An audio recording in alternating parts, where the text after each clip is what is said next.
Yeah, I mean, like you just look at like some of the major banks and their consideration around Bitcoin.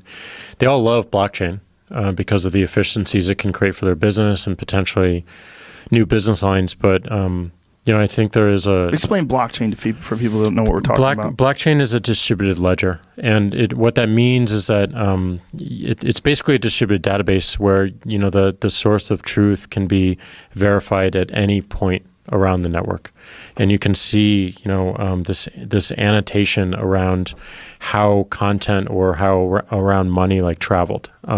So you don't have to go to an institution to get the records. There's no centralized check. There's no centralized control over it. And I think that is threatening. It's certainly threatening to certain services behind banks and financial institutions. It's threatening to some governments as well.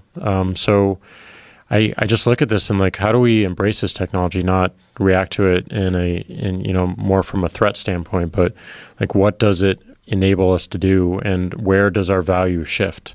And that's what we should be talking about right now, is like how our value shifts. And there's always really strong answers to that question. But if you're not willing to ask the question in the first place, you will become irrelevant because technology will just continue to march on and make you irrelevant. And it's the people that like are growing up with this technology or born with the technology, only knowing that technology, or are asking the tough questions of themselves that they're going to be super disruptive to their business, and they're thinking about it right now, and they're taking actions. And we're doing that at Square, and we're doing that at Twitter, and like that to me represents longevity. That represents our ability to thrive. And we got to push ourselves. We got to make ourselves uncomfortable, and we got to disrupt what we held sacred and what we think is success today. Because otherwise, it's not going to be bigger than what we have today.